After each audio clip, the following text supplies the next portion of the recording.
السلام عليكم ورحمة الله وبركاته. إن الحمد لله نحمده ونستعينه ونستغفره ونعوذ بالله من شرور أنفسنا. من يهده الله فلا مضل له ومن يضلله فلا هادي له.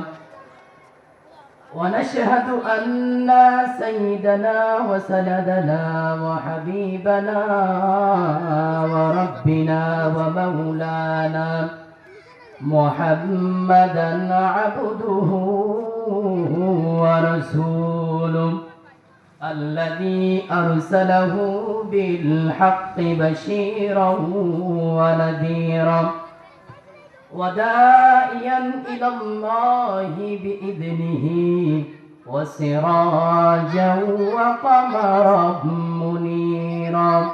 أعوذ بالله من الشيطان الرجيم.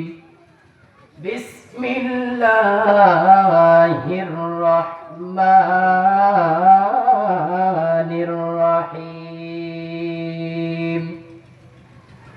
قل إن كنتم تحبون الله فاتبعوني يحببكم الله ويغفر لكم ذنوبكم والله غفور رحيم.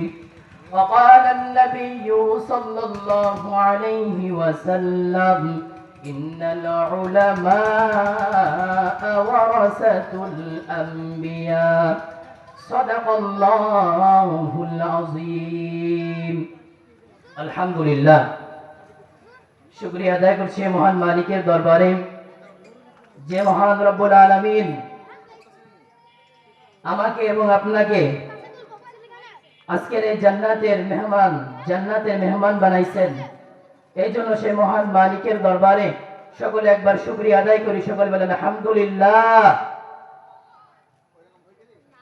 দরুদ ও সালাম পাঠ করি সেই নবীর প্রতি, যে আকা ইনামদার তাজদারি মদিনা মুহাম্মদ মুস্তাফা জনাব মুহাম্মদ রাসূলুল্লাহ সবাই বলেন সাল্লাল্লাহু আলাইহি ওয়াসাল্লাম।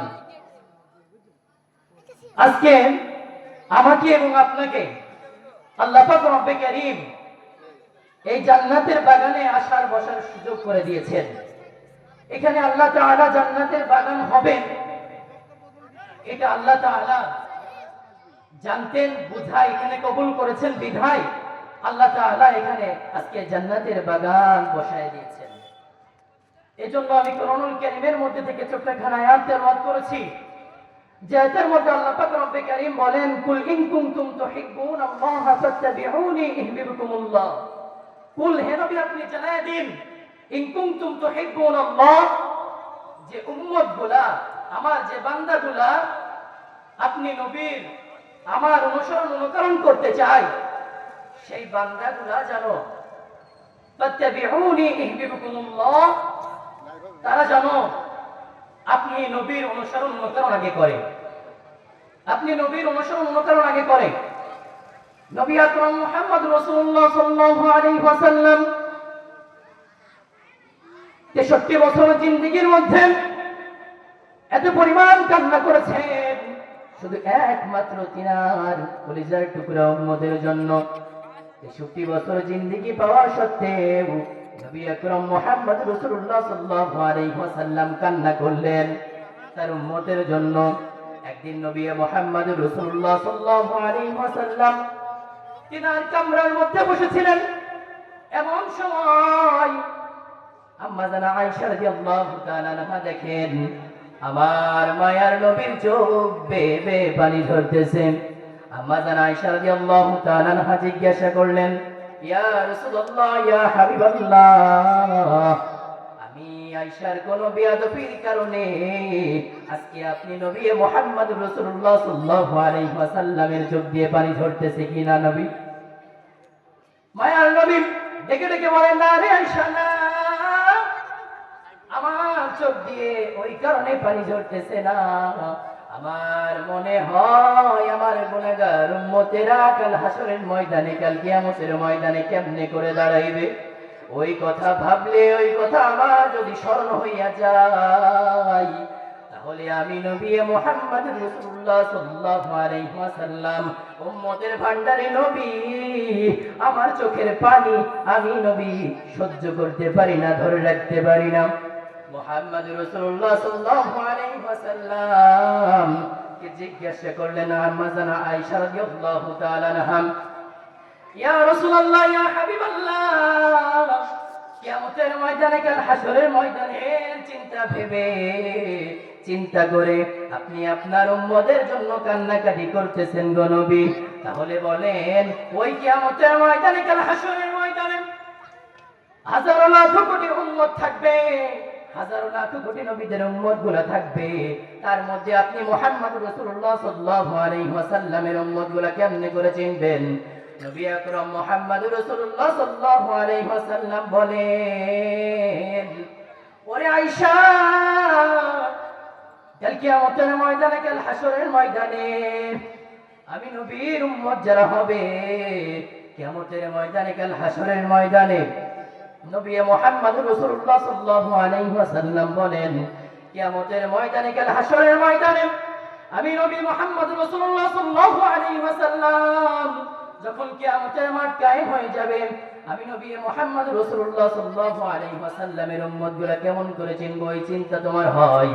আমি নবী মুহাম্মদ রাসূলুল্লাহ সাল্লাল্লাহু আলাইহি ওয়াসাল্লাম, আয়েশা, যদি হাজারো লাখ কোটি বকরির মাঝখানে যদি কোনো বকরির মাথায় সাদা রঙের চিহ্ন থাকে আয়েশা, তাহলে তুমি আয়েশা বলো, ওই বকরিগুলা চিনা সহজ না কঠিন?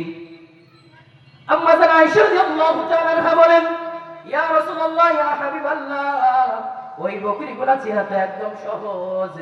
আম্মা জানা আয়েশা রাদিয়াল্লাহু তাআলা আনহার এই কথা শুনে নবী মুহাম্মদ রাসূলুল্লাহ সাল্লাল্লাহু আলাইহি ওয়াসাল্লাম বলেন, রে আয়েশা, কাল কিয়ামতের ময়দানে, কাল হাসরের ময়দানে যখন কিয়ামতের ময়দান কায়েম হয়ে যাবে, তখন যারা 5 বেলা ওযু বানাইয়া আমার মালিকের কুদরতি পায়ে যারা সিজদা লাগাইছে, তারা যারা ওযু করে নামাজ আদায় করেছে, কিয়ামতের ময়দানে, কাল হাসরের ময়দানে তাদের ওযুর অংশগুলা নূরে চমকাইতে থাকবে।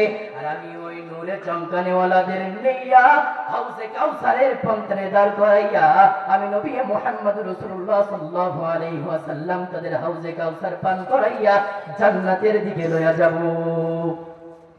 এই জন্য যে কথাগুলো বললাম, আমি এবং আপনি, আল্লাহ তাআলা আমাকে এবং আপনাকে যেন আমল করার তৌফিক দান করেন।